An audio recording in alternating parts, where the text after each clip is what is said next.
있습니다. 그래서 직업 상담사라고 하는 것은 여러분들이 누군가의 진로를 찾아주고 또 커리어를 개발해주고 또 상담과 검사를 해주려면 반드시 필요한 자격증이라고 볼 수 있겠습니다. 지금 말한 바와 같이 직업 상담사 자격에 대해서 한 번 더 설명을 드리자면요. 우선 구직자들에게 가장 적합한 직업이 뭔지를 알려주고요. 또 그 사람들의 적성, 흥미, 가치관, 또 이러한 것들에 대한 검사를 실시를 하고 해석을 해주는 일을 하게 됩니다. 또한 구직자가 원하는 직업 정보를 제때 제공을 할 수 있어야 되고요. 또 직업 지도에 대한 관련된 프로그램을 기획하고 또 개발할 수 있는 이런 일들을 하는 것이 직업 상담사라고 할 수 있겠습니다. 자, 여러분들이 공부하고 있는 직업 상담사를 시행하는 기관은 산업인력관리공단입니다. 알고 계시죠? 자, 그리고 직업 상담사 시험 과목과 또 방법에 대해서 먼저 아셔야 될 것 같습니다. 처음에 공부를 하려고 여러분들이 책을 사셨을 거예요. 책을 보다 보니 너무나 어렵고 처음 듣는 학자들도 너무 많고 노동관계 벽도 많아서 초반에 실망하시는 분, 이거 해서 내가 되겠나 하시는 분도 있겠지만 실제 공부를 하다 보면은 충분히 따라갈 수 있을 거라고 생각합니다. 자, 먼저 소개를 하자면 직업 상담사라고 하는 것은 필기와 실기로 이루어져 있습니다. 예, 필기는 여러분도 알다시피 과목이 5개가 있고 또 과락 점수가 있습니다. 40점이 되지 않으면 이제 합격할 수 없다는 거죠. 그죠? 그 다음에 전 과목이 60점 이상이 돼야 되고요. 필답형입니다. 사지선다형이라고 보시면 되겠죠. 그리고 교과목에는 5가지가 있습니다. 첫 번째, 여러분들 굉장히 어려워하시는 직업 상담학이 있고요. 두 번째, 직업 심리학. 그리고 세 번째가 직업 정보론, 네 번째가 노동시장론, 다섯 번째가 노동관계 법규입니다. 자, 이 과목들을 여러분들이 1차에서 합격을 하고 나면 2차 실기를 치게 되는데 실기라고 해서 실제 내담자를 앉혀놓고 우리가 실기를 하는 것이 아니라 일종의 주관식이라고 보시면 되겠습니다. 그래서 직업 상담 실무에 관한 내용들은 1차에서 배웠던 것을 단답형으로 답하는 것이 아니라 좀 서술식으로 답변을 하는 거다. 이렇게 생각하시면 되겠습니다. 실제 필기 합격률이 얼마가 될까 궁금하시죠? 여러분들 100명이 시험을 친다고 하면 평균 45명에서 47명 정도가 필기에서 합격을 합니다. 그리고 실기에서는 그 합격한 사람들 중에 또 24%만이 실기에 합격을 하게 됩니다. 그래서 사실은 전체 100명이 시험을 치게 되면 한 4분의 1 정도만이 합격을 하는 아주 힘든 자격증이라고 볼 수 있습니다. 하지만 여러분들 실망하실 필요 없습니다. 왜냐하면 제가 여러분들에게 강의할 이 내용들을 열심히만 따라와 주신다면 누구든 충분히 누군가의 직업 상담을 하실 수 있기 때문입니다. 자, 좀 더 직업 상담사의 구체적인 수행 직무에 대해서 한번 알아볼까요? 자, 우선 뭘 해야 될까요? 직업 상담을 하려면. 네. 말 그대로 상담을 합니다. 그죠? 나에게 내담자가 찾아올 때 그 내담자를 상담하는 업무를 하게 되고요. 두 번째는 어떤 사람이 나는 직업을 가지고 싶습니다. 이렇게 말을 한다면 그 사람에게 적합한 직업을 소개할 수 있는 일, 직업 소개 업무를 하게 됩니다. 그리고 세 번째는 저는 적성이 뭔지 모르겠어요. 그리고 내 성격을 모르겠어요. 하고 내담자가 찾아온다면 그 사람에 대해서 객관적인 검사를 할 수 있어야 되겠죠. 그래서 여러 검사들이 있습니다. MBTI 검사, 홀랜드 검사, 그 다음에 직업 가치관 검사, 이러한 검사들을 실시를 하고 정확하게 해석해 줄 수 있는 이런 업무를 하게 됩니다. 자, 그 다음에 아까 말했다시피 내 내담자가 여성일 수도 있고요. 고령자일 수도 있고 또 청소년일 수도 있습니다. 이 사람들이 직업을 찾아가기 위해서 어떤 프로그램이 필요할까? 그것을 제가 기획하고 개발하는 일들도 직업 상담사들이 하는 업무입니다. 자, 그 다음에 이것만 하면 얼마나 좋을까요? 자, 어떤 일이든지 행정 업무가 따르게 되어 있습니다. 그렇기 때문에 기본적으로 여러분들 워드 프로세서를 다룰 줄 알아야 되겠죠. 그죠? 행정 업무들, 그 다음에 공문을 처리하는 일들, 이런 것들을 하게 되어 있습니다. 자, 또 하나는 뭐가 있냐면 직업 정보를 제공하는 업무입니다.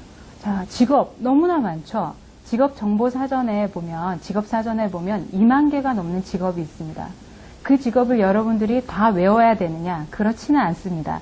하지만 기본적인 직업 정보, 그리고 직업 정보를 어떻게 찾느냐에 대한 것들은 여러분들이 할 수 있어야 되겠죠.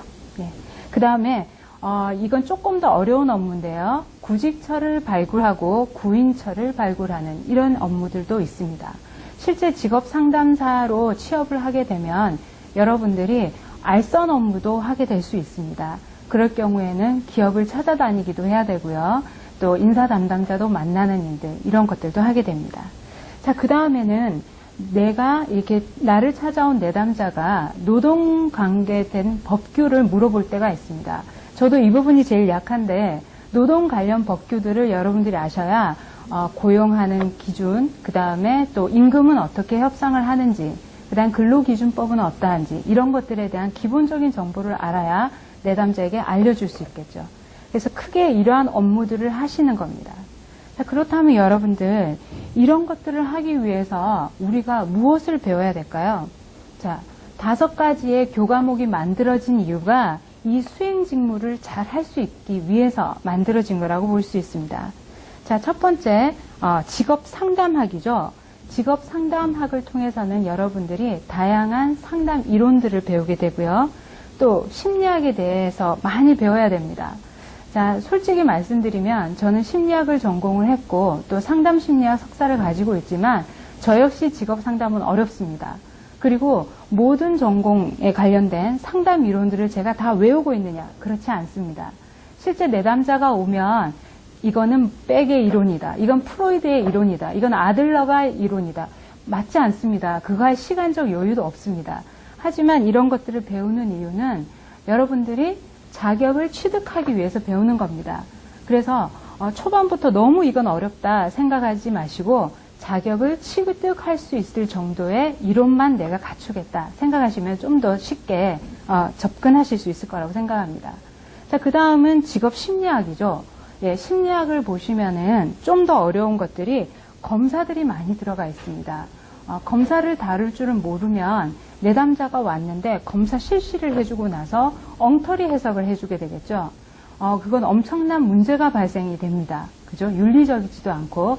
그래서 여러분들이 검사에 대해서 많은 것들을 다뤄보고 그것들을 실제 해석을 해보는 것들이 직업 심리학 과목에서 배우게 될 것입니다. 자, 그 다음에는 직업 정보론이 있습니다. 아까 말한 바와 같이 직업과 산업을 분류할 수 있어야 되고 다양한 직업 정보를 제공하기 위해서는 여러 가지 직업 정보를 찾는 것들, 그리고 워크넷을 사용하는 방법, 자병을 사용하는 방법, 이런 것들을 배우셔야 되고, 또 산업인력관리공단에서 시행을 하기 때문에 생각보다 노동부 관련된 사이트에 나오는 자료들이 시험 문제에 많이 나오고 있습니다. 그래서 여러분들이 이런 것들도 확실하게 공부를 해 두셔야 되겠고요. 자, 그 다음에는 노동시장론, 그 다음에 노동관계 법규들이 있겠죠. 노동시장론 같은 경우에는 지금 채용시장이 어떻게 흘러가고 있는지, 그리고 정권이 바뀌게 되면은 노동시장의 수요와 공급은 어떻게 바뀌는지, 이런 것들을 알아야 됩니다. 그죠? 전혀 뽑지도 않는 분야에 대해서 직업상담사가 이 부분에 대해서 공부해봐라, 너 이거 해봐라 했을 때는 과잉 공급이 일어날 수 있겠죠. 그러니까 여러분들은 고용시장에 대해서, 노동시장에 대해서 정확하게 알고 있어야 되겠습니다. 자, 그 다음에는 근로계약, 그리고 고용 촉진을 위한 법률들에 대해서 많은 지식을 가지고 있어야 됩니다. 내가 채용이 될 때 어떤 것들이 중요한지, 그 다음에 내가 그만두게 되면 나는 정말 실업수당을 받을 수 있는 건지, 그리고 부당하게 해고를 당했다면 나는 어떤 법규를 들이대서 나의 것을 찾아낼 수 있는지, 이런 것들을 알려주는 것은 아주 중요한 부분이겠죠. 자, 지금 말한 바와 같이 이 5가지에 대해서 하나도 중요하지 않은 것이 없습니다. 그죠? 상담도 배워야 되고, 심리학도 배워야 되고, 그 다음에 직업정보도 알아야 되고, 노동시장에 대해서도 알고, 노동관계의 법규도 다 알아야 됩니다. 자, 이 과정들을 여러분들이 혼자 공부를 하신다면 너무나 어렵습니다. 하지만 하루에 조금씩 따라가신다면 충분히 하실 수 있다고 저는 생각합니다. 자, 그렇다면 직업상담사에 대한 전망에 대해서 한번 알아볼까요? 자, 여러분 저는 지금 현재 모 대학교에서 진로지도 전문관으로 근무를 하고 있습니다. 굉장히 멋있는 이름이죠. 진로지도 전문관. 따지고 보면 여러분들하고 똑같은 직업 상담사입니다. 예. 직업 상담사가 할 수 있는 부분은 아주 많습니다. 여러분들 특히 노동부 지방노동관서라든지 또 고용안정센터, 그 다음에 인력은행 이런 취업 알선 기관에서는 직업 상담사 과정 그리고 직업 상담사 자격증을 가지고 있어야만 채용이 됩니다. 이 자격이 없으면 들어가서 할 수 있는 일은 행정보조 업무밖에 되지 않죠. 하지만 여러분들 이 자격을 가지게 되면은 전문가로 활동을 하실 수가 있습니다. 우리나라 말로는 직업 상담사지만 영어로는 커리어 컨설턴트라고 하죠. 그래서 커리어 컨설턴트란 말이 아마 좀 더 있어 보일 것 같습니다. 하지만 똑같이 직업 상담사라는 겁니다. 그리고 앞으로 노동부 지방노동간서뿐만 아니라 또 공무원들을 채용할 때 직업 상담사 과정을 가지고 있다, 자격을 가지고 있다고 할 때 또 많은 가산점을 주기도 합니다.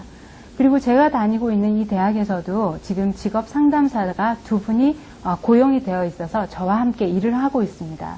그렇기 때문에 여러분들이 이 자격증을 가지고 있다는 것은 굉장한 인센티브를 받을 수 있는 그런 기회라고 할 수 있겠습니다. 또한 한국고용정보원에서 앞으로의 직업 상담사에 대한 전망을 한번 밝힌 게 있는데요. 우선 앞으로는 고숙련되고 고학력자의 취업자 수가 증가할 거라고 합니다. 그러니까 예전처럼 인간이 할 수 없는 일들이 아니라 기계가 다 할 수 있는 일들이 많죠. 기계가 할 수 있는 일들에 대한 고용은 점점 줄어든다고 보시면 됩니다. 인간만이 할 수 있는 일들, 특히 상담, 또 심리검사, 해석 이런 것들은 인간만이 할 수 있겠죠. 그래서 한국고용정보원에서도 역시 직업상담사는 아주 유망하다라고 되어 있고요. 이 외에도 상담 전문가, 또 청소년 상담 전문가, 또 직업상담사, 그리고 간호조무사, 사회복지사, 임상병리사 이런 것들처럼 보건의료, 또 복지서비스, 상담 분야에 있어서는 취업자가 앞으로 계속해서 증가할 것으로 예측을 하고 있습니다. 하지만 여러분들 상담 전문가를 여러분 따시려면 저처럼 이제 뭐 상담 전공을 하거나 석사를 하셔야 됩니다. 만약에 직업 상담사 자격을 따고 내가 보다 전문적으로 일을 하고 싶다면 저는 여러분들에게 상담 전문가 자격도 한번 도전해 보라고 하고 싶습니다. 또 하나 청소년 상담 전문가가 있죠. 이거는 전문 상담 교사라고 해서 초, 중, 고등학교의 상담 교사로 채용이 될 수도 있고요. 또 청소년 상담원에서 전문가로 활동을 할 수 있습니다. 이것 역시 직업 상담사 자격을 가지고 나서 공부를 하신다면은 조금만 더 깊이 공부하신다면 충분히 하실 수 있는 부분입니다. 예, 그리고 사회복지사도 마찬가지입니다. 사회복지에서 가장 중요한 거는 그 사람들에게 일자리를 주는 거죠. 자, 일자리를 주기 위해서는 내가 어떤 부분을 알고 있어야 될까요? 아까 말씀드린 것처럼 노동시장에 대한 거, 노동관계법규, 그 다음에 채용시장에 대한 것들을 알아야 되기 때문에 결국 직업상담사 자격을 가지고 사회복지사를 가진다면 훨씬 더 유용할 수